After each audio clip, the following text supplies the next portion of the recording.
We are now on the last topic of our series called Church Unity. And dun po sa ating mga natalakay in the past ay na pag-usapan natin that yung unity po ng church is already a spiritual reality. And tayo pong lahat ay naging united because of what Jesus had done to all of us. We were led to this spiritual family na pinaglagyan po sa atin.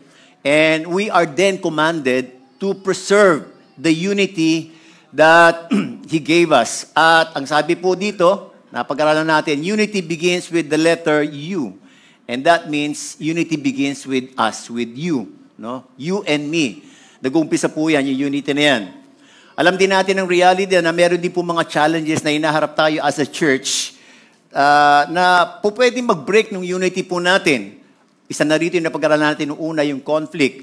And since we are in the process of being transformed as a Christian, ay meron pa rin po tayo mga nagkakaroon ng alitan sa bawat isa. At hindi po natin may iwasan ito. At ano po yung principle na dapat natin i-apply kapag nagkaroon daw po tayo ng conflict? We apply the conflict resolution Jesus way. And that is, centered on love and forgiveness. That's the only best way to do it. Another topic, dinidiscuss po ni Pastor Paul, at sinabi po, meron din tayo minsan mga differences in the way God has wired us or the way God has, sabihin nating, made us or created us. Meron po tayong kanya-kanya mga motivational gifts. At ang sinabi po sa atin, we need to have a lens that is able to see that we were created uniquely by God. And the differences were made in order for us to be able to complement with each other. Ang bottom line, kailangan makita natin that we need one another. And kapag daw po nakita natin how to complement with each other, nakikita daw po natin the beauty of unity in diversity. And so we need to recognize that we cannot be like others and we cannot demand that others will be like us because we are unique. What we need to do is to try to know each other more and more, and we need to understand more and more each other para na sa ganon, yung pong ating unity ay talagang ma-preserve natin.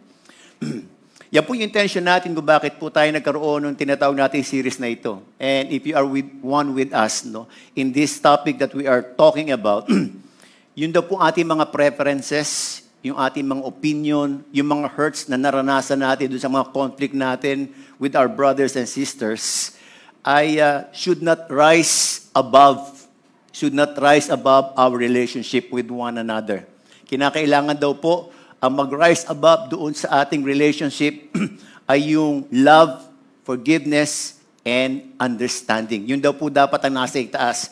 Para na sa ganon, ay yung daw po mga bagay na yan na minsan nagiging cause kung bakit nadidisunay tayo ay maisaayos for the glory of God. Now, alam din po namin lahat that hindi po enough lahat ng pagtuturo natin para magkaroon tayo ng tinatawag natin perfect unity sa church na ito. But we do believe that we have a God who always,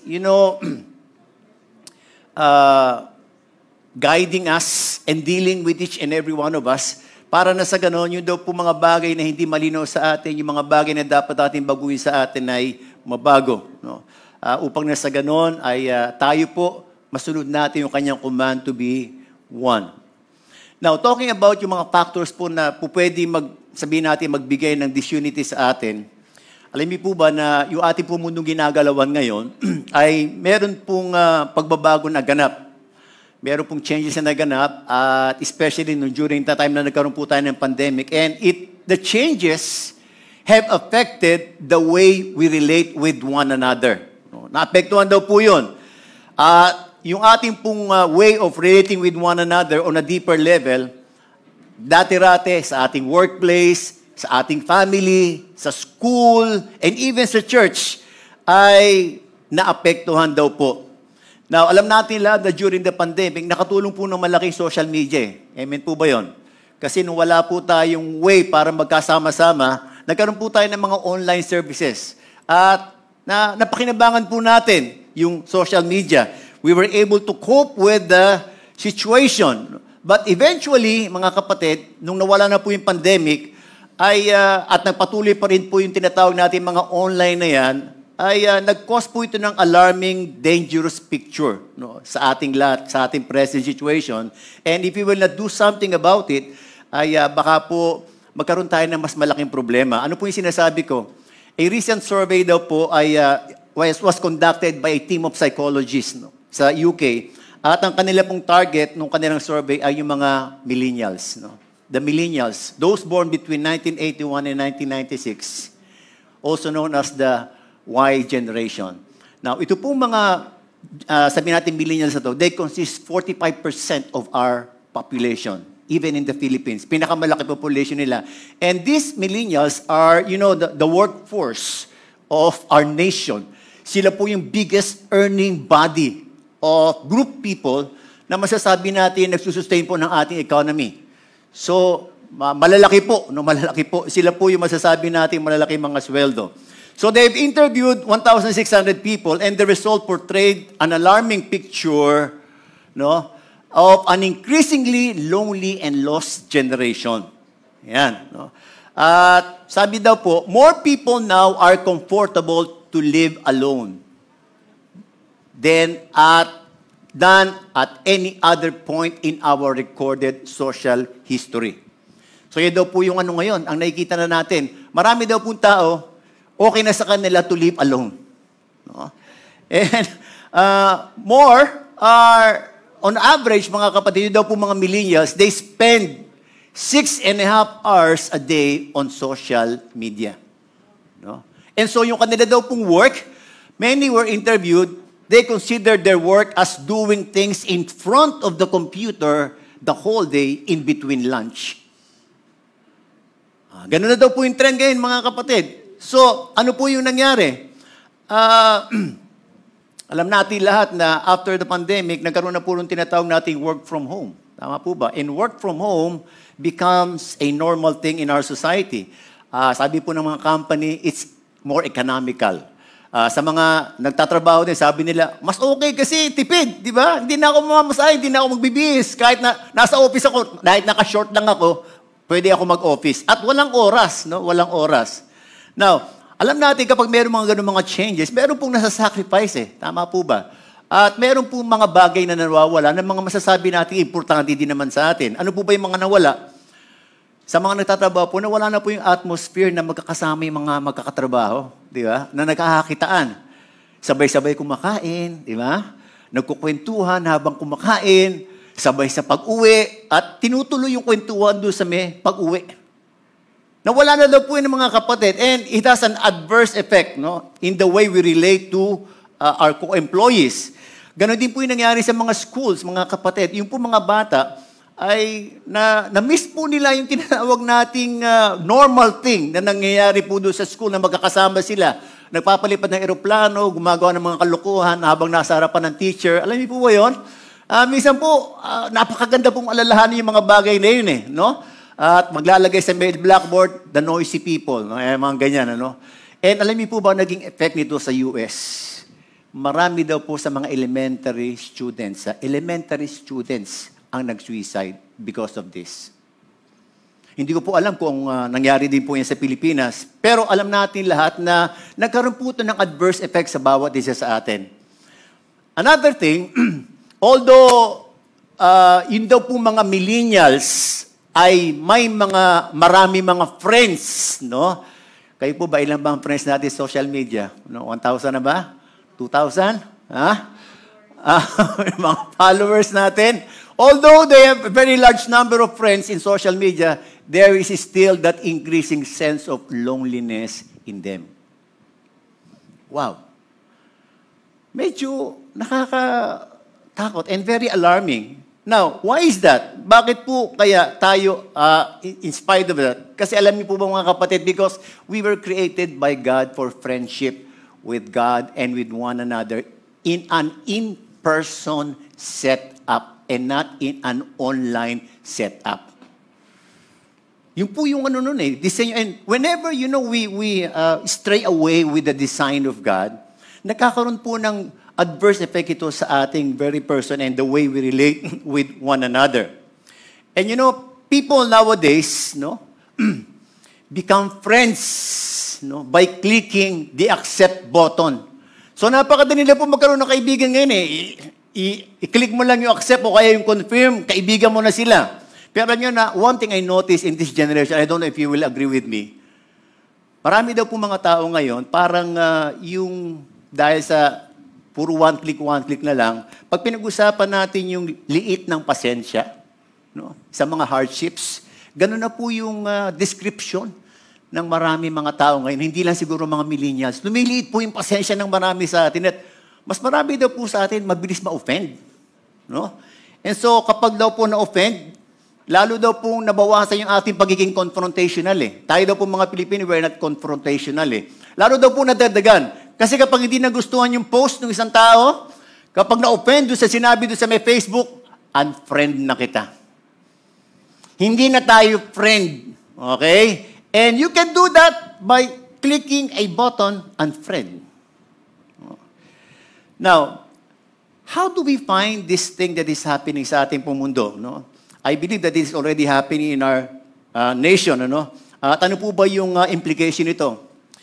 Marami daw po ngayon, nasanay na sila ang kaharap nila computer, kaya ang hirap na daw po nila mag-adjust na makaharap yung mga tao. Kaya pag ini-invite mo sila sa mga fellowships, parang hirap na nilang invitein. No? Dito nga, ang tagal natin bago tayo naka-recover eh. Diba? Dito sa ating on-site. At marami po sa atin before ay nasa online pa rin. Diba? Kaya nga po nagkaroon kami ng parang plano noon na tanggalin na nga natin live stream natin. No? Kaya lang, nagkakaroon lang po tayo ng live stream kasi meron po tayo mga kapatid natin na hindi pwedeng pumunta rito kasi iba nasa Canada, nasa Saudi, nasa Bataan. So, nagkakaroon pa rin po tayo, naging suki na po natin sila. No? Kaya hindi na po natin tinatanggal. Kaya lang tayo po bilang mga nandirito na malapit naman sa vicinity, ay mas maganda po siguro na nandoon tayo, masanay po tayo. Hirap na pong ayain ng mga tao sa mga fellowships. Ngayon, I believe that you will agree with me. Ang dami na po ngayon nakikita tayo sa mga restaurant, di ba? Na mga pamilya na kumakain sama-sama, together, di ba? Kaya lang habang kumakain sila, kahit magkakasama sila, meron silang kanya-kanyang hawak na cellphone. No? At ang kinakausap nila, hindi yung bawat isa, ang kinakausap nila yung cellphone nila. Yung iba, nagpe-Facebook kaya naglalaro ng games. No? So, the in-person thing ay medyo nawawala na po, nababawasan. Ano? And it's creating, some sort of danger, no? Especially sa atin, on how we relate with one another. Meron po bang case ngayon sa atin dito? No? Kapag habang nagpapakain po tayo ng salita ng Diyos, spiritual feeding, ay meron bang nakatingin sa Facebook? Wala naman siguro na kayo ko rito, no? Tingnan mo yung katabi mo, baka merong hawak na cellphone yan. Pakikumpis ka nga lang po. Sister Karen, pakikumpis ka nga kung meron mga may cellphone dyan, ha? Okay. And because of these things, pinanggagalingan daw po ito ng mga disputes between the baby boomers and the millennials. Sino po yung mga baby boomers? Kami po yun. The post-war people. Ayan. Kasi dati, wala naman kami yung computer before eh. Ang laro namin nung tumbang preso, taguan. Yan po yung mga laro namin nun eh. Wala kami mga iPad ngayon. Ang mga bata pa, mga 1-year-old, naka-iPad na sila ngayon. Ang kaharap na nila, puro iPad. No? Hindi mga tao, ang kaharap po nila. No? Now, and because nagkakaroon po ng mga disputes, silent disputes, nagkakaroon po ng iba't ibang opinion sa mga bagay na nangyari po sa ating mundo ngayon. Ano? Now, tanungin ko po kayo mga kapatid, ano po kaya ang mararamdaman natin? Halimbawa, meron tayo isang conviction sa isang issues sa ating nation ngayon. At nakita natin na mali ito, na hindi dapat ginagawa ito. No? At sinabi natin ito doon sa mga tao na concerned, na alam natin mali yung kanilang ginagawa. But because iba po yung kanilang conviction sa conviction natin, no? At taliwas po doon sa paniniwala nila, ang nangyayari po, they reject us. Nire-reject po nila yung sinasabi natin. Ano po mararamdaman natin? Kapag halimbawa, may sinabi kayo na sa feeling nyo, tama naman, tapos nireject, ano po yung mafe-feel natin? Sometimes sasama loob natin, di ba? Alam mo, yung mga baby boomers, sinabihan yung mga millennials regarding this technology that we're talking about. tapos ni-reject, anong mafe-feel ng mga baby boomers? Medyo maiinis, hindi po ba? Masakit, no? Well, yun po yung pag-aaralan natin sa umagang ito. How do we deal with this? Mga disputes na ito, mga non-essential matters na minsan pinanggagalingan po natin ng mga disputes. But before we go to that, manalangin po muna tayo. Maraming sa langit, dalangin po namin that you will make room for all of us. Kaya mo po yung mga salita mo po, yung mga kapangusap sa amin, upang nasa ganon ay makita po namin lalo yung importansya po ng pagkakaroon ng tinatawag naming harmonious relationship. At Lord, kung nakikita po namin na may mga bagay na dapat kaming gawin upang mas magkaroon po kami ng mga interaction in relating with one another, yun po yung aming gawin, Panginoon. Marami pong salamat. Ikaw po yung kumausap sa bawat isa sa amin. Sa pangalan ni Jesus. Amen. Yung church po na pag-aaralan natin, na some issues also in accepting one another because they have different beliefs in certain issues. Iba po yung issues nila during that time, no? At iba rin po yung mga issues natin ngayon. But, masasabi natin na yung po mga principles na pwede natin matutunan dito ay pwede po natin i-apply, no, sa ating present time. Ano po yung sinasabi nating church? Si Apostle Pablo po ay nagsulat sa isang church. At he wrote to the church at Rome. At ito po yung kanyang bungad.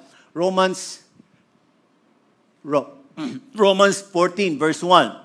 Isa-isayin po natin yung verses dito. No? Sabi niya rito, accept him whose faith is weak without passing judgment on disputable matters. No? So, very blunt po itong si Pablo. No? Sa umpisa pa lamang po ng kanyang letter dito, ay nagsabi na po siya kagad ng tinatawag nating solution. Ano? Now, before we go to that, let's have a short background lang po ng Romans. No? Ano po ba itong Church of Rome?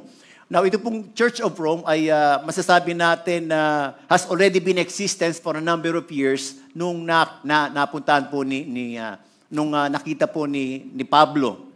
How the church started is very unclear. Marahil po ang kanilang presumption o assumption nila ay yung mga Christians na masasabi nating napunta doon sa may east, nag-gather to east, na napunta doon sa may bandang west, ay nagkaroon po ng tinatawag natin groupings at nag-umpisa po ng tinatawag natin mga churches. Yung pong date itong book na to, nung sinulat po ay 60 AD at ito po ay sinulat ni Pablo during the time na nandun po siya sa may Corinth during his third missionary journey. Ito pong church ng Rome ay considered to be strong enough and well-grounded. They are filled with all knowledge and they are also able to admonish one another. Makikita po natin sa may Romans 15:14. Now, the center, the theme of Romans is, it centers on the gospel of Christ. At makikita po natin, pinaka-theme nito, makikita natin sa may Romans 1:16-17. Sabi po rito, I am not ashamed of the gospel because it is the power of God for the salvation of everyone who believes. First for the Jew, then for the Gentile. For in the gospel, a righteousness from God is revealed, a righteousness that is by faith from first to last, just as it is written, the righteous will live by faith. So ito po yung parang pinaka-tema nung book of Romans.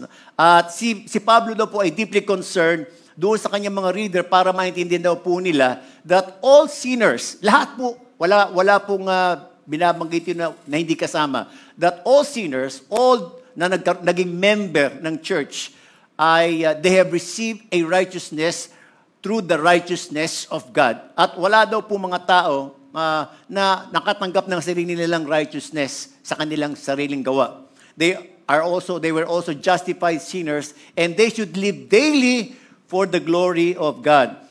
Dito po makikita natin na may binanggit si Pablo that the righteous will live by faith. No? So, sinasabi po niya rito kapag daw po tayo na-convert, ang lahat daw po ng mga tayo as converts should live by faith. And living by faith is simply living in accordance with the Word of God. Ang gagamitin daw po nating standard of living ay wala iba kundi yung salita ng Diyos. Nothing else.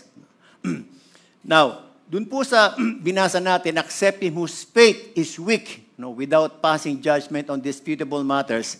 Makikita po natin na meron sinabi rito si Pablo na mga tao na whose faith is weak. No? Now, ano po ba yung ibig sabihin dito ni Pablo na faith is weak? Ito po ba yung mga tao na masasabi natin who don't live in accordance with the Word of God? No. Sino ba itong sinasabi niya? Bakit po meron siya sinasabi dito na without passing judgment? No? Well, yung answer makikita po natin sa may next verse, nakalagay po dyan, one man's faith allows him to eat everything, but another man whose faith is weak eats only vegetables.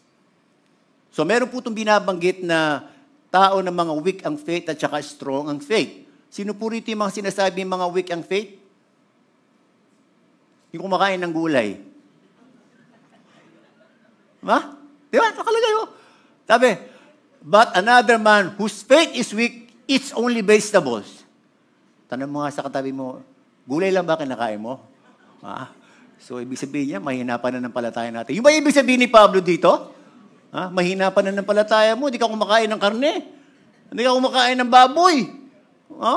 Well, I do believe, hindi po ito yung gustong sabihin po ni Pablo. And you know, this issue ay masasabi nating prevalent po, hindi lamang po sa Church of Rome, kundi sa lahat po ng mga churches na na-establish po ni Pablo. Kasi po bakit? Yung miyembro po kasi ng mga churches na established ay merong mga Hudyo at saka mga Hentil. Ayan. So, napag-aralan natin yung mga Hentil ay yung mga hindi Hudyo. No? Kung hindi ka Hudyo, Hentil tayo. So, tayo mga Hentil tayo. So, syempre, yung po mga Hudyo, meron po silang, nasanay po sila, so, tinatawag natin mga restrictions. Restrictions on how they dress, on how they should act, on how, ano kakainin nila. Marami po silang mga restrictions and ang kanila pong binabasihan pa rin ay yung tinatawag nating laws of Moses. Ang nangyari po kasi, nagkasama yung Jews at saka yung Hentil sa loob ng isang church.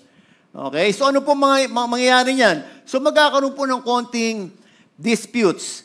Now, twice inulit po ni Pablo yung words na weak in the faith. No? At masasabi natin na hindi po ito yung mga tao na not living according to the Word of God. Now, masasabi natin that they are weak because of these possibilities. They may be babes in Christ. Siyempre, pag baby in Christ, pagawang ka pa lang, siyempre, wala ka pang masyadong alam no, sa mga bagay-bagay patungkol sa ating Panginoon na sa salita ng Diyos. They may be sick or diseased by legalism. Ayan, no? Meron po mga Kristiyano kasi na masyadong legalistic, no? Kinakailangan nabubuhay pa din sa mga do's and don'ts. They may be malnourished, no? Ito po hindi pa para bang wala daw po sila mga good teachings na kailangan nila para malaman nila yung mga tama at hindi tama na dapat na i-apply, no? So, dito po, sino po yung sinasabi ni Pablo na weak in the faith? Well, some brethren, mostly the Jews, no? They saw that it is wrong to eat anything, especially yung meat. Sila daw po yung mga converts na hindi pa po naka-let go, naka-move on doon sa kanilang mga Jewish dietary restrictions about eating only acceptable foods. Sa kanila po, in good conscience, hindi po nila kayang kainin yung mga ibang pagkain other than vegetables. So, ano po nangyari? They tend to become the stricter Christians. Sila yung mga strict Christians. Sila yung mga legalistic Christians whom Paul branded as weak Christians. And they found themselves easy to judge the other brethren who are not eating vegetables only. No? So yun, meron po silang tendency na mag-judge. Actually, kung titingnan po natin siguro, they don't see themselves as weak Christians. Para sa kanila, ang palagay nila, kami yung mga strong Christians kasi kami sumusunod sa batas. Kaya lang, ang sinusunod po nilang batas ay yung kanilang batas, no? Sa batas na binigay ni Moses. Now, on the other side, meron naman daw po yung tinatawag natin mga happy-go-lucky Christians. Hindi naman talagang happy-go-lucky, but they are the brethren who believes that there is no spiritual issue in relation to eating food. Wala pong spiritual issue yon sa kanila. Sa kanila, ang alam nila, God has cleansed all food. And they have been freed from the restrictions of the laws of Moses in relation to these restrictions on dietary precautions. No? So, yun po. And ang problem, although sinabi po ni Pablo that these are the strong Christians, no? Ito po yung mga weak Christians, yung mga legalistic. Although sinabi po ni Pablo na ito yung mga strong Christians, nagkaroon din po sila, they find it easy naman to show contempt or disrespect dito sa mga hindi kumakain ng lahat. Nagkaroon sila ng disrespect dito sa mga kumakain ng vegetables. Now, yung strength and weakness in faith na sinasabi po rito ay wala po siyang any relationship with believers' maturity. Gusto ko lamang pong linawin mga kapatid. But it's only on their position on the specific issue. So wala pong pinag-uusapan dito yung maturity in the faith. Okay? Now, sabi po rito ni Pablo, the man who eats everything must not look down on him who does not. And the man who does not eat everything must not condemn or disrespect the man who does. For God has accepted him. No? Now, kung nangyayari po sa kanila during that time, no, itong mga issues na to, sa palagay niyo, meron din po bang nangyayaring ganyan dito sa ating present church? Meron bang ganon? Na para bang we know something that should be done, and because we know that it should be done, parang ang tingin natin sa sarili natin, kapag hindi ginagawa ng iba, they are the weak Christians, and we are the strong Christians. No? Tanungin mo nga yung sarili mo, strong ba ako o weak Christian? Ayan. No? Nagbigay po ng reason si Pablo para sabihin kung bakit hindi daw po tayo dapat mag-judge o mag-disrespect one another based on our conviction or personal opinion regarding certain issues.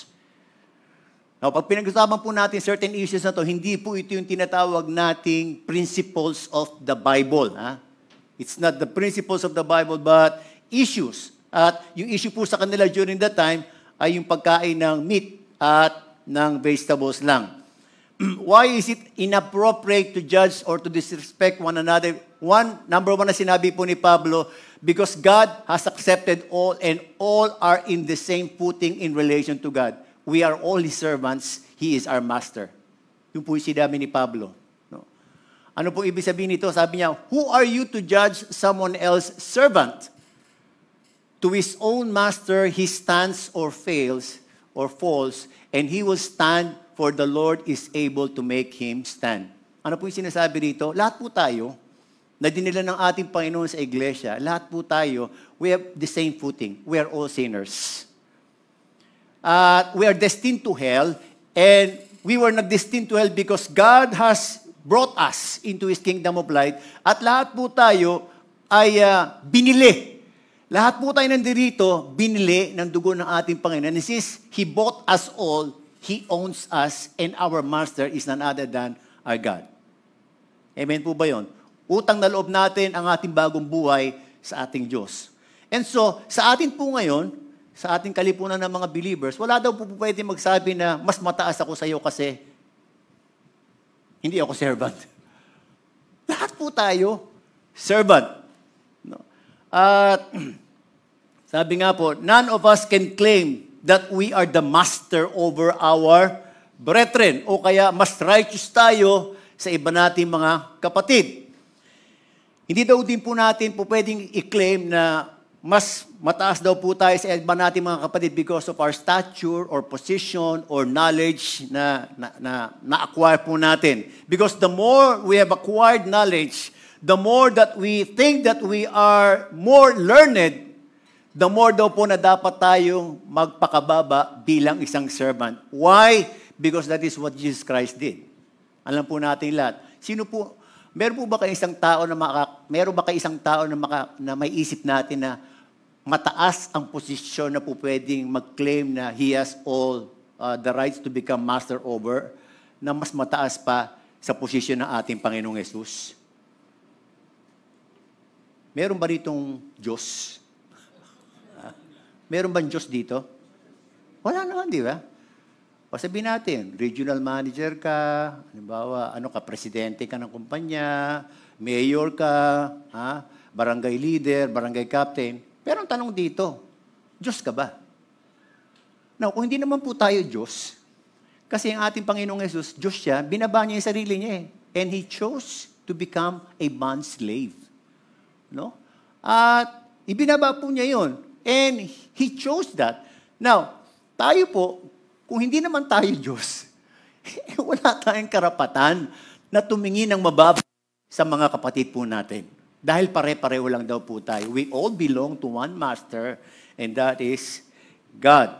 At kung meron daw pong karapatan mag-judge sa atin, yung master po natin. Amen po ba yun? Another thing,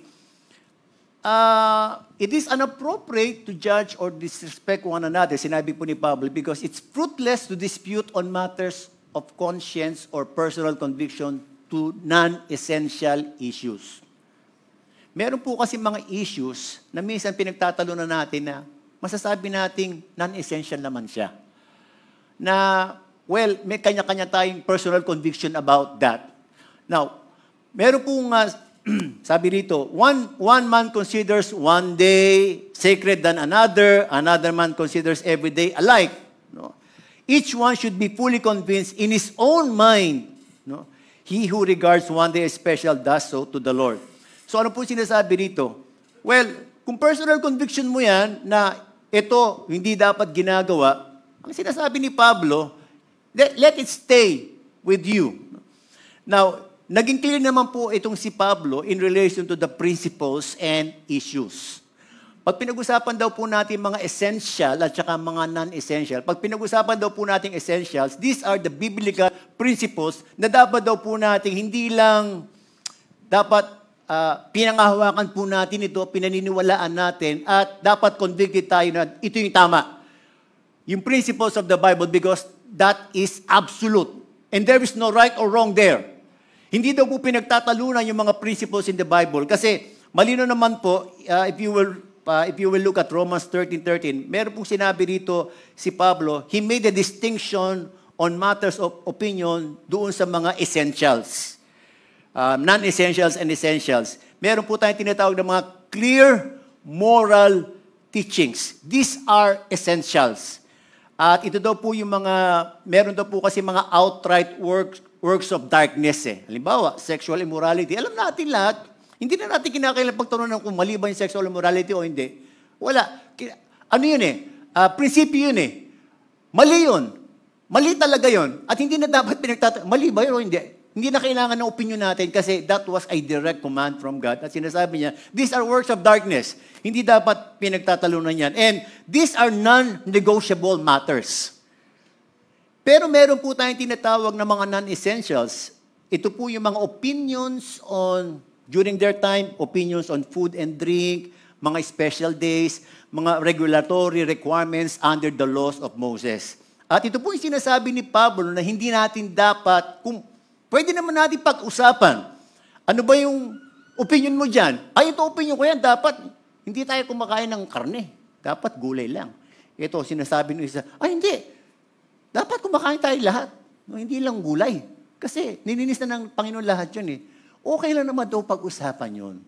Kaya lang wag daw pong maging cause ng pagtatalo hanggang sa magkaroon ng tinatawag nating disputes at hindi magkaroon ng harmony. No, in between. So, ang ginawa po ni Pablo, he did not correct them in this passage. At ang sinabi po niya, they told them, both of those sides, to mind their own business.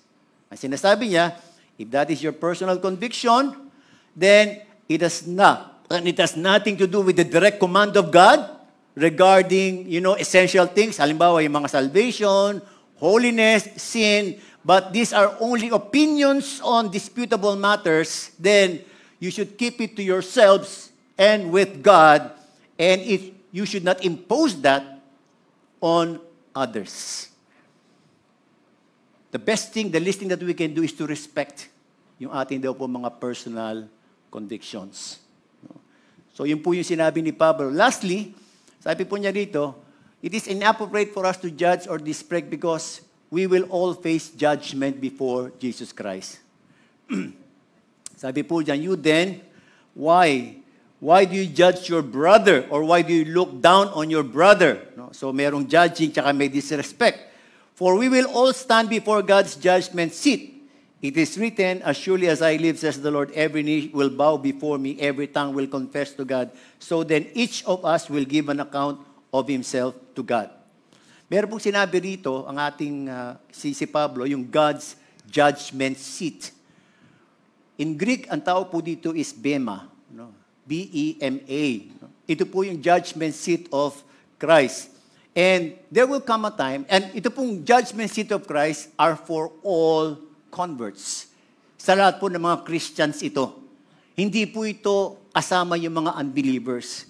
Kung meron po tayong great white throne judgment for all the, mga unbelievers, meron din po tayong yung great judgment seat which is, for the believers only. At ito po, lahat daw po ng actions natin bilang mga Kristiyano, what we have said, what we have thought of, kung ano yung naging response natin sa mga situations na naharap po natin, negative or positive, we will all be judged. Not as saved or unsaved. Hindi po yun ang pinag-usapan dito. Yung Bema seat po ay equivalent po ito sa may judge seat during Olympic Games during their time. Yung mga winners po kasi during that time, kapag nanalo ka, first place, second place, third place, meron pong crown na ibinibigay yung judge doon sa may Olympic. So first prize ka, second prize, third prize. Yun po yun. And ganun po yung idea nung tinatawag nating judgment seat of Christ. Na kung saan tayo po ay our works will be tested by fire. Lahat daw po ng ginagawa natin bilang Kristiyano, it will be tested by fire. And those who will remain, those whose, works will not be burned by fire, they will receive a reward. We will receive crowns of life, during that time, in accordance with what we have done as children of God. So bukod sa may salvation, meron po tayong reward na matatanggap during that time. So, importante na yung lahat ng ginagawa natin bilang mga Kristiyano, pinag-iingatan natin na sabihin natin, dapat maingat tayo sa mga sinasabi natin, sa mga pinopost natin, na hindi ito magkukos ng stumbling block. Yung ating mga ginagawa, hindi dapat magkukos ng conflict, disputes with one another. So, ito po yun. And bibigyan daw po tayo ng reward. At doon po sa may, if you will see, doon sa may Revelations 4, yung lahat daw po, sinabi doon, and all the elders, ibinigay daw po yung crowns nila doon sa ating Diyos na nasa may throne. At yun po yung gagawin, Pag nandun po tayo sa langit, yung mga crowns na tatanggapin po natin, alam mo, ang sarap nung meron ka maiaalay, di ba? Sa Diyos, yung crowns, ito yung fruit ng aking pagpapagal. Dapat ako magalit nun, pero hindi ako nagalit. Uy, di ba? Ganda nun, meron tayong corresponding reward nun. Dapat magsalita ako na hindi maganda, pero hindi ako nagsalita na hindi maganda. Dapat magiging stumbling block ako, pero pinilit ko hindi magiging stumbling block. Everything that we do that is in line with the Word of God, if we live by faith, alam niyo mga kapatid, may corresponding reward po yan.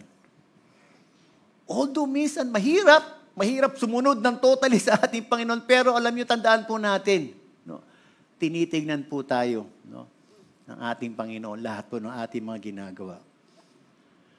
And so, in conclusion, mga kapatid, yun daw po mga personal convictions natin on non-essential issues should not be used as a basis for judging or disrespecting our brethren. It should not be also a cause, a basis para na sa ganon ay makita natin na tayo po ay para bang maging cause para tayo po ay magkaroon ng disunity among us. Kinakailangan daw po, we need to discern kung yung pinagtatalunan po natin ay mga prinsipyo ba ito sa Bible o mga bagay lamang na masasabi nating issues. Kung sa may conflict po, ang solution ay forgiveness. Sa mga differences natin with one another, ang solution ay knowing and understanding our brethren more. Now, dito po sa mga personal convictions, ano po yung sinabing solusyon ni Pablo? We accept one another. We accept one another. And yung pong word na accept dito is a big word, no? Hindi po ito yung accept na nakalagay sa Facebook, no? One click, accepted na kita. In-accept na kita. Nag-like ako doon sa may post mo, ha? May heart ako diyan, ha? Hindi po ganoon yung accept na sinasabi dito ni Pablo. Not an online acceptance, no? Sabi po dito, to take to oneself, to receive, admit to friendship or hospitality. Ano po yung ini-implicate dito, mga kapatid? Pag pinag-usapan daw po natin accepting, you do every kind of good service. Good service for the good of others with the purpose of building them up and helping them to become strong. Ayan. And the basis of our acceptance sa mga tao is not the way Facebook does it, but the way Christ has accepted us. Chapter 15, no, verse 7. Parang continuation po ito kasi nitong chapter 14. No? Sabi diyan, accept one another then. Ano susunod? Just as Christ accepted us. Yan. Meron kayong similar verse na nakikita dito that is related to this? Yes. Love one another just as Christ has loved us. Now, ang tanong natin, inaccept ba tayo ng ating Panginoon kahit wala tayong ginagawa pang mabuting bagay? Lahat tayo inaccept. Pangit man ang mukha natin, pogi man tayo, mayaman man tayo, mahirap man tayo, mandak man tayo. Ano man ang itsura natin, mga kapatid? No? Kahit napakarami natin mga ginawang kasalanan, God has accepted us. At kahit meron tayong mga kanya-kanya mga opinion sa mga bagay-bagay, God, accepted us who we are. And kung tayo po, inaccept ng Diyos ng gano'n, wala siyang requirement na dapat ganito gawin mo, dapat, walang inimpose sa atin ng Diyos eh. Nung inaccept na tayo, that's the same way. That's the same way that you should accept one another. Kasi kapag hindi daw po natin i-accept yung mga kapatid natin na nagkaroon tayo ng mga disputes about, mga debatable matters, parang ginagawa daw po natin, parang nilalagay natin na mas mataas tayo kay Jesus Christ. Wala naman sigurong ganun tayo, di ba? Na ang purpose ko sa buhay, maging mas mataas kay Jesus Christ. Wala naman sigurong ganun dito sa atin, Di ba? Mas magaling ako kay Jesus Christ. Wala naman, di ba? Lahat po tayo tinanggap ng ating Panginoon. So, remember, we need to separate the opinion of a person to their being as a person. Ulitin ko po.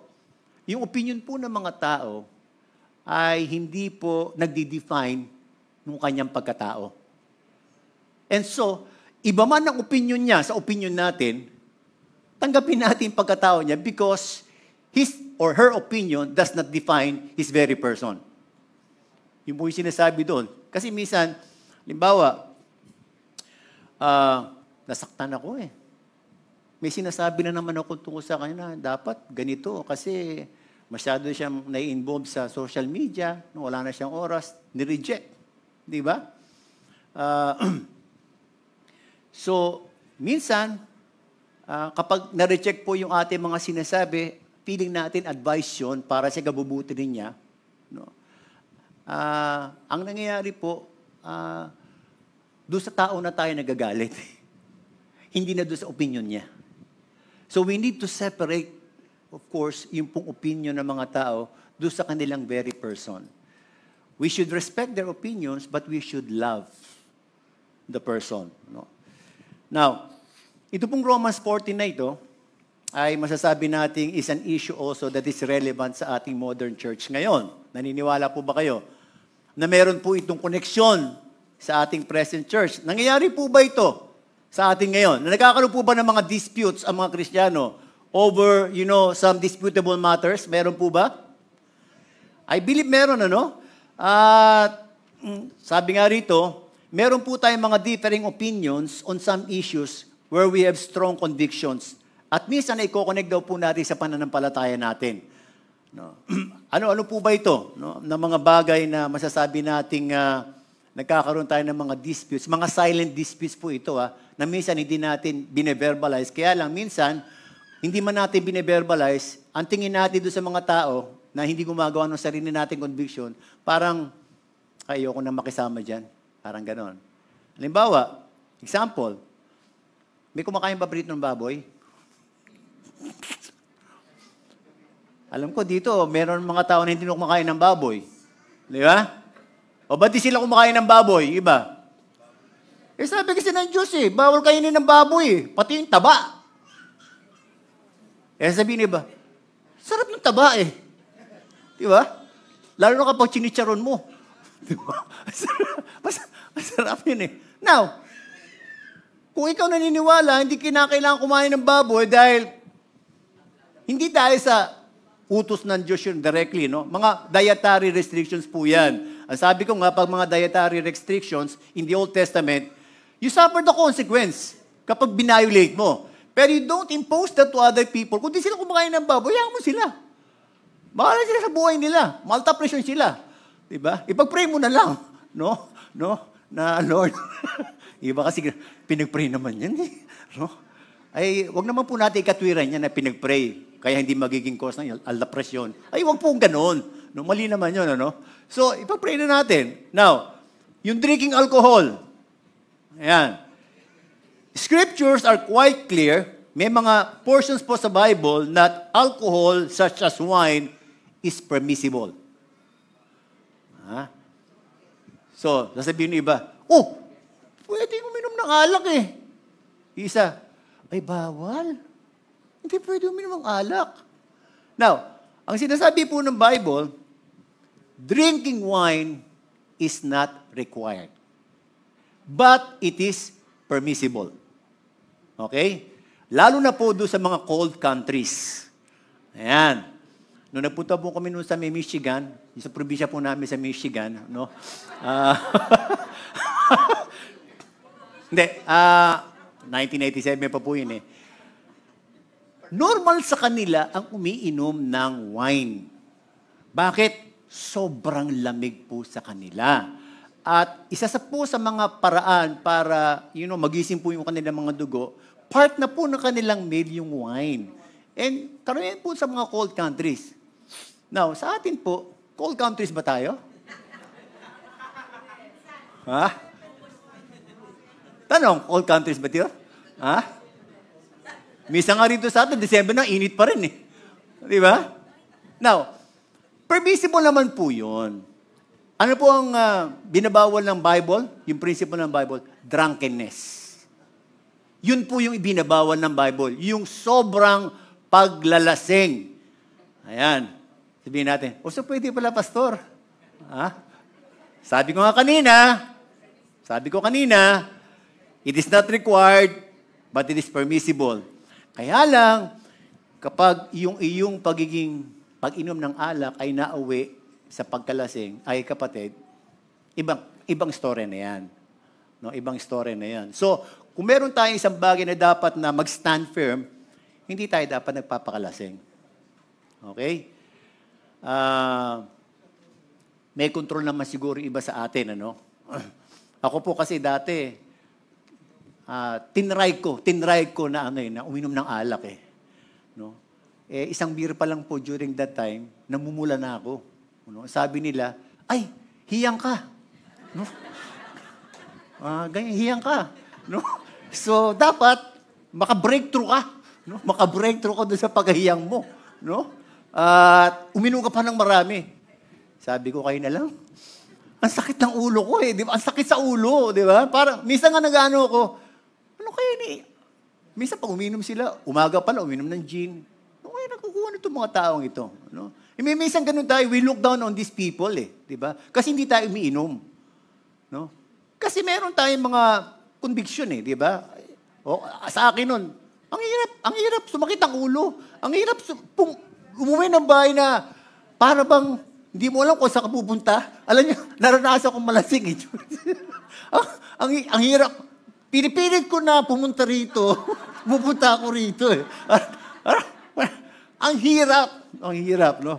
And that makes me convicted also na hindi ako talaga inom ng alak. Okay. So yun, drunkenness, no? Permissible. No, permissible. No? Kaya lang, pag pumunta doon sa may drunkenness, hindi na pwede. Meron din po tayo nagkaroon ng issue sa vaccination at saka non-vaccination. Di ba? Okay. Ano tingin ng mga nagpa-vaccine sa mga hindi nagpa-vaccine? You're not obeying the authorities. Nakalagay sa Bible yan. Yun naman mga hindi nagpa-vaccine. Ano tingin doon sa mga nagpa-vaccine? Antichrist kayo.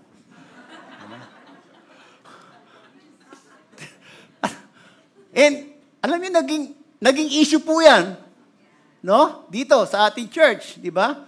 Nung nagkakaroon na po tayo ng on-site, in-person, bawal pumasok ang hindi vaccinated. Naku, hinahanapan ng vaccination card. No? Now, are these issues related to our faith or salvation? Mababawasan ba ang salvation? Hindi ba tayo maliligtas pag hindi nagpa-vaccine? Mababawasan ba ang ating pagiging Kristiyano pag nagpa-vaccine? Sabi nga, tignan natin ano ba yung pinagtatalunan. If these are not, in line or connected with the principles of the Bible, then hindi daw po natin dapat pagtalunan at igalang po natin, irespeto natin yung mga conviction ng marami. Alam niyo po ba that many pastors, hindi po sila nagpa-vaccine? Ako po nagpa-vaccine ako, Ano ba yung anak ng vaccine? Pfizer. Pfizer ako. Pfizer. I cannot look down on the pastors na hindi nagpa-vaccine.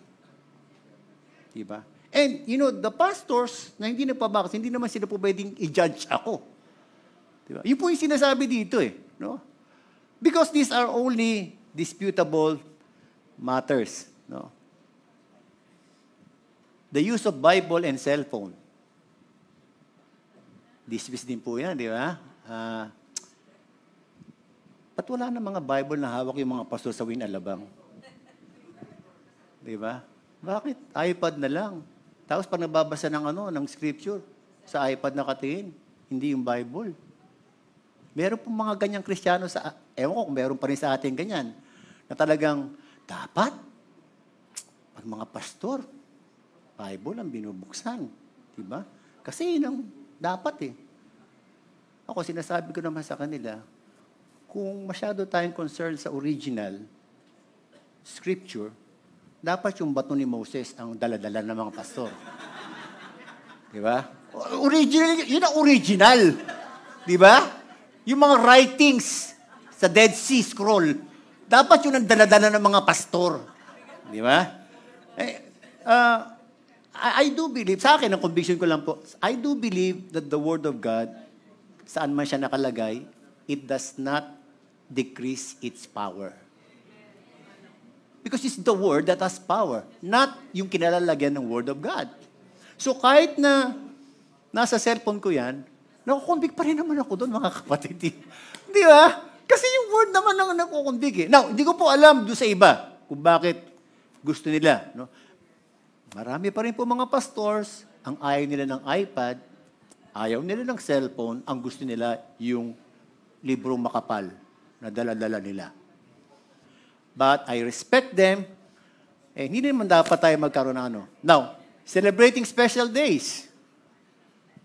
Hindi ko po alam kung meron dito sa atin ang naniniwala doon sa mga sinasabi ng mga ibang denomination na hindi dapat sineselebrate ang Pasko. Dahil pagano yan. Diba? Sino rito nagsiselebrate ng Pasko? Taas ang kamay. Okay? Ayan. Okay naman tayo doon. Wala tayong problema.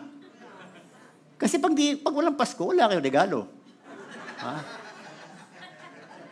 Yung mga ibang denomination na nagtatrabaho sa mga companies, di ba? Na hindi nagse-celebrate ng Pasko, sumasama sila sa Christmas vacation. Di ba? Nagbabakasyon din sila. At tumatanggap sila ng 13th month pay. Di ba? Kasi ang 13th month pay, parang ano yan parang bonus yan Christmas bonus yan Kung di ka naniniwala sa Pasko, di huwag ka tumanggap ng bonus. Diba? Tanungin mo yung mga hindi naniniwala sa Pasko, tumatanggap ka ba ng bonus? Oh, tumatanggap ka pa ng bonus Diba? Hindi ka napasok pag Pasko? Hindi. Oh, dapat pumasok ka. Kasi hindi ka naniniwala sa Pasko marami po tayong pwedeng sabihin para i-refute sila Kaya lang, ang sinasabi dito, we don't need to refute them. Why? Because that is fruitless. It's fruitless. Okay? Ito pa, yung mga yung dating. Dating a non-believer. Yan. Ano ba, Kristiyano? Diba? Dating a non-believer. Meron pa rin po kasi mga babae ngayon na yung kanilang conviction ay, Lord, yung pangit na born again. Yung pangit na born again, hindi na magiging pogi yan Pero yung pogi na hindi pa born again, pwedeng ma-born again. Yan. Yun ang conviction ng iba Kaya pag sinasabihan mo, do not be equally yoked. Yan, do not be equally yoked. Nasa Bible ba yan? Nasa Bible ba yan? Kaya hindi ko po alam kung ano yung talagang real context doon. Do not be equally yoked with an unbeliever. Okay? Nasa Bible po yan. Kaya lang hindi ko alam if it pertains talaga doon. Pero alam niyo mga kapatid, nakita ko naman kasi meron po mga sinasabi sa Bible na minsan kapag unclear, titignan mo na lang yung bunga Titignan mo yung bunga Marami po tayo ng mga kababaihan na nag-asawa ng unbeliever. Nawala sila sa faith Nawala sa pananampalataya. Ang sinasabi nila, hindi, pastor, ibo-born again ko sila. Okay, sige. Ibo-born again mo, Sige. Sila yung na-burn. Sila yung na-burn again. No? Nasunog uli sila. Meron naman mga lalaki na, hindi, dadaling ko sila sa Panginoon. Yan. Iglesia. Hindi, dadaling ko sila sa pagka-Kristiyano. Born again. Yeah. Nangyari, nag-iglesia si lalaki. No? Meron mga ganun na nangyari. Importante yun kasi hindi po pwede magsama magkaibang pananampalataya. Tama po ba? Sabi nga ni Pastor Norman, sabi niya, gusto mo maging biyanan si Satanas? Kasi nga, parang father of lies Father of lies si Satanas mga kampo ni Satanas, yung mga unbeliever, para sa kanya, gusto mo ba maging balae si Satanas? Hindi mo gusto maging balae? Yung anak din ng Diyos, di ba? Anak ni Satanas yan So, minsan meron tayong mga yan. Meron naman po iba mga Christians na talagang they preserve, the virginity, Yung first kiss po nila doon sa may kasal, talaga yung first kiss nila. Di ba? Minsan, meron mga, okay, you may now kiss the bride. Parang, akala mo, parang first time nila Parang first time.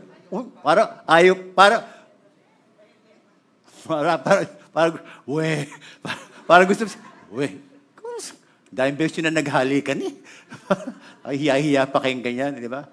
Pero meron mga Kristiyano na talagang they preserve the girl that they love. Di ba? Hindi talaga nila hinalikan sa lips. Hinahalikan dito lang. Dito. Parang lola dito. Yan, And, hindi rin talaga sila nagtalik. Kumbaga meron po mga taong Kristiyanong ganun pa rin. Especially mga men. Sabi nga nila, too good to be true. Meron pa bang ganun? Meron pa rin. Now, kung halimbawa yun ang conviction ng mga lalaki, tapos nakakita sila ng mga lalaki na hindi ganun ang conviction, huwag naman tayo maging harsh sa kanila. Okay? So, lately, yung masasabi natin, ang tawag dito, yung medyo matinding disputes, recently lang, ay yung mga kandidato. Ayan, di ba? BBM ka ba? Ayan. Sino may kalaban ni BBM? Lenny ka ba? Alam niyo po ba, no? Those are, personal conviction po yan pagpili ng mga candidate It has nothing to do with our salvation And so hindi dapat, kumbaga para bang nagiging sani ng pagkakahiwa-hiwalay. Hindi ko alam kung meron dito mga Lenny at saka mga BBM na nagalit yung mga taga-Lenny sa BBM kasi nanalo sa BBM. No? Kaya nga po tayo bilang mga Kristiyano, lalo na po kami mga pastor, hindi po kami nag-endorso. No? Marami sa mga tao, they believe na ang kinakailangan maging leader ng ating bansa ay Kristiyano. So dapat ang nanalo si Pacquiao. Meron po mga ganun mga Kristiyano. Ang binoto nila si Pacquiao. Nung hindi binoto si Pacquiao, sumamalob sa mga hindi bumoto kay Pacquiao. Di ba? Sinasabi naman na iba, ayo kay BBM kasi si Marcos yan. No? Kailangan kay Lenny tayo. No? Alam niyo po ba na may mga nahati na mga iglesia because of this? They are disputing on non-essential issues. No? So next time na magkaroon po ng election, mga kapatid, huwag po natin gamitin. So, ano po yung mga gusto kong sabihin sa atin dito as I end? Don't impose our opinion on certain issues. No one has the right to think that their opinion is the best and so others should accept that also. Okay? Pangalawa, having an opinion that something is a sin for you does not automatically mean that it is also a sin for all other Christians. Okay? Ano pong dapat natin gawin? Strive to be strong, not weak. But don't use our strength as a way to treat others as weak. Strive to be well-informed Christians who understands, believes, and abides by what the Bible says and what it doesn't say. And be courageous to stand for what we believe is truth. So, yung mga bagay po na dapat ating sabihin natin stand firm. No? Halimbawa, ngayon, issue ngayon is about marriage, di ba? Ano po yung stand natin as a church? Ang marriage sa atin is, sabihin natin, sacred. And it consists of a man and a woman. Kasi wala namang binanggit doon na walang iba, kundi a man shall leave his father and mother and shall cleave to his wife and they shall become one. At yung marriage po, ang ating stand is a way by which, gagamitin ng Panginoon para maging procreator. Kasi sila lamang po ang binigyan ng command na multiply. No? Be fruitful and multiply. Okay?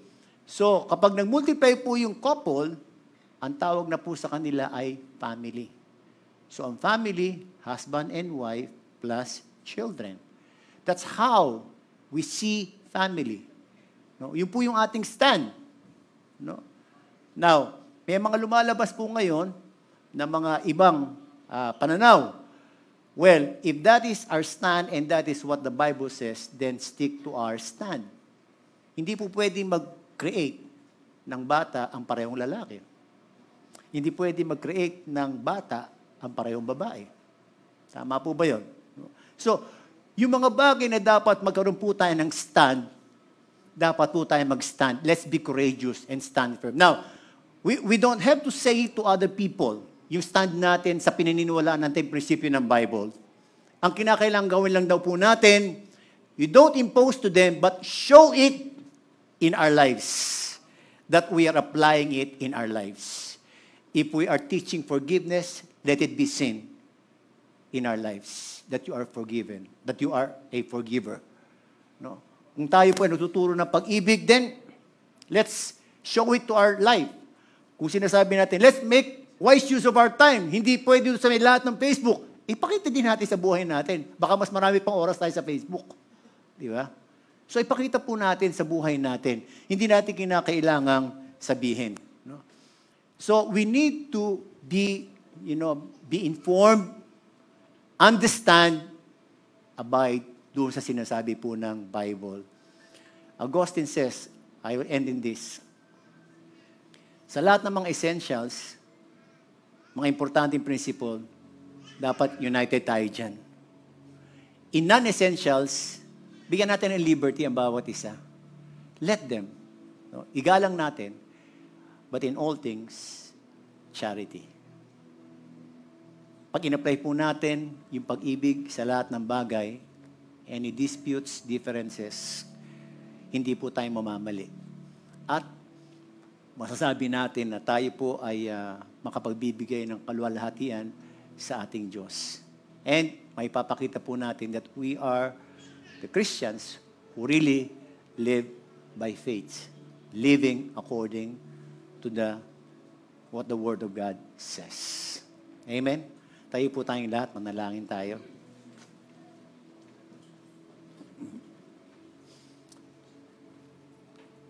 Hallelujah. Thank you, Jesus. Ama namin sa langit, alam po namin na sa mga narinig po namin hindi po sapat para na sa ganun kami po ay mabago. Magkaroon ng changes sa amin inwardly. But we believe, O God, that your Holy Spirit is here in our midst. Na lahat po ng aming mga narinig, yung banal mong Espiritu, Panginoon, ang siyang maglalagay nito sa aming mga puso at magkukos ng transformation, Panginoon. Lord, meron po kami mga conviction sa mga certain issues. Dalangin po namin, Panginoon, na itong mga conviction na to, i-align mo po sa sinasabi ng salita mo. Lord, wag lamang po kami magkaroon ng conviction for the sake of having conviction or opinion. Kaya mo po, Panginoon, na yung conviction po namin, makasigurado kami that it is in line with your word because that is the safest thing to do. And Panginoon, kung meron po kami mga opinion sa mga bagay-bagay sa nangyayari po sa aming mundo, dalangin po namin na matandaan po namin yung sinabi po sa amin that we should not think highly in relation to other people. But isipin po namin na kami po, lahat, Panginoon, we are all servants. At importante po, Panginoon, na makita po namin na ang aming po, Panginoon, He chose to become a servant. Lord, allow us, Panginoon, na magkaroon ng the same attitude as Christ, Panginoon, na maging servant kami. Na hindi po kami titingin na mas mataas sa aming sarili kaysa sa iba. Lord, maraming salamat po at alam po namin that your Holy Spirit will do His thing, Panginoon, sa mga puso ng lahat ng mga nandirito, Panginoon. Lord, our teachings are limited in relation to preserving the unity, but we know, O God, that your presence, your Holy Spirit is so sufficient para na sa ganun magbigay na mas lalong kaliwanagan sa amin upang na sa ganun mas maunawaan po namin yung mga bagay-bagay. I release your blessing, Panginoon, sa iyong mga anak, Panginoon. Salamat po itong aming panalangin sa pangalan ni Jesus. Amen. Amen. Sige po, palakpakan natin ang ating Panginoon.